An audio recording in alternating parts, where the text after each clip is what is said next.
حسبنا اللہ ونعم الوکیل حسبنا اللہ ونعم الوکیل حسبنا اللہ ونعم الوکیل۔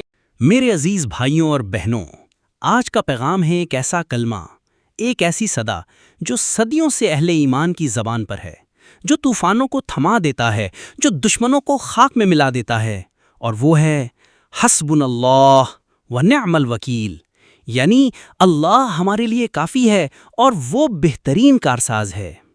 ذرا دل تھام لیجئے، کچھ ایمان افروز اشعار سنیے۔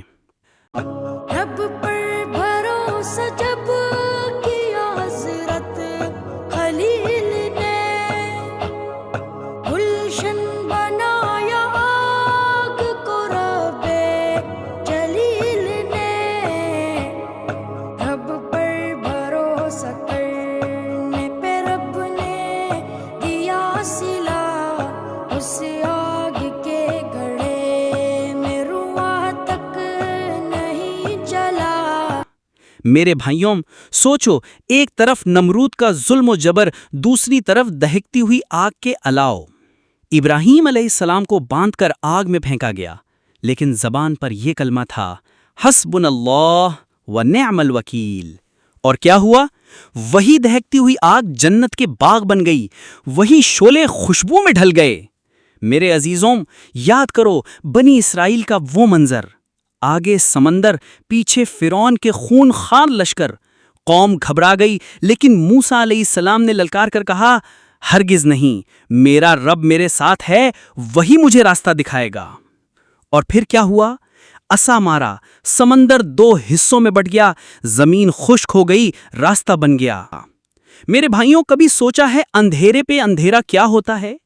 یونس علیہ السلام مچھلی کے پیٹ میں، سمندر کی گہرائیوں میں، اوپر رات کا اندھیرا، چاروں طرف گھپ اندھیرا، لیکن وہ مایوس نہ ہوئے، اللہ کو پکارا، لا الہ الا انت سبحانک انی کنت من الظالمین، اور نتیجہ اللہ نے نجات دی۔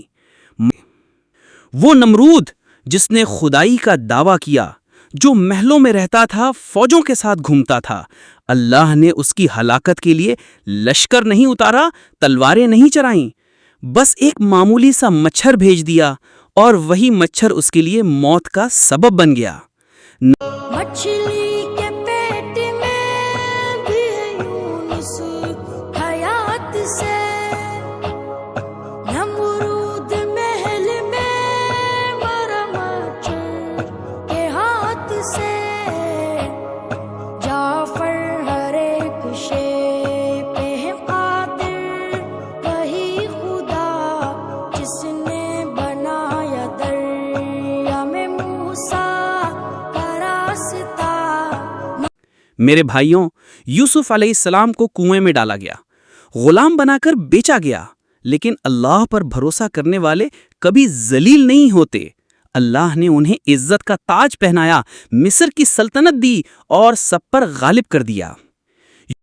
یوسف عزیز مصر بنے تھے نہیں ابھی، ڈالے گئے کنویں میں کبھی، جیل میں کبھی، پیغام دے رہا ہے یہ یوسف کا واقعہ، تکلیف ہی کے بعد ہے راحت کا سلسلہ۔ اور وہ لمحہ جب غزوہ احد کے بعد قریش نے مسلمانوں کو ڈرایا، کہا کہ اب سب دشمن تمہارے خلاف جمع ہیں، لیکن صحابہ کے دلوں پر خوف نہیں چھایا، بلکہ ایمان اور بڑھ گیا۔ انہوں نے بلند آواز میں کہا، حسبنا اللہ ونعم الوکیل، اور پھر اللہ کی نصرت نازل ہوئی، اسلام کو کامیابی ملی۔ میرے بھائیوں، یہ کلمہ صرف انبیاء اور صحابہ کے لیے نہیں، یہ ہمارے لیے ہے، آج کے زمانے کے لیے ہے۔ اگر روزگار کی تنگی ہو تو کہو حسبنا اللہ ونعم الوکیل، اگر بیماری اور کمزوری ہو تو کہو حسبنا اللہ ونعم الوکیل، اگر دشمن اور ظالم کا خوف ہو تو کہو حسبنا اللہ ونعم الوکیل، اگر قرض، غم اور دکھ کی گھڑیاں ہوں تو کہو حسبنا اللہ ونعم الوکیل۔ یاد رکھو، یہ کلمہ دل کو سکون دیتا ہے، پریشانی کو طاقت میں بدل دیتا ہے۔ محترم ناظرین، یہ کلمہ صرف زبان کی صدا نہیں، یہ دل کے یقین کا اعلان ہے۔ جب دنیا مایوس کرے، جب راستے بند لگیں، جب ہر طرف اندھیرا ہو، تو دل سے کہو حسبنا اللہ و نعم الوکیل۔ اے اللہ، ہمیں کامل توکل عطا فرما، اپنے فیصلوں پر راضی رہنے والا بنا، اور ہر حال میں اپنی مدد اور نصرت عطا فرما۔ آمین یا رب العالمین۔ اگر یہ پیغام آپ کے دل کو لگا ہے تو اسے دوسروں تک ضرور پہنچائیں، اور مزید دینی، اصلاحی اور سماجی بیانات سننے کے لیے ہمارے چینل دینیات پلس کو سبسکرائب کریں اور بیل آئیکن بھی دبائیں تاکہ ہر نئی ویڈیو آپ تک سب سے پہلے پہنچے۔ والسلام علیکم ورحمۃ اللہ وبرکاتہ۔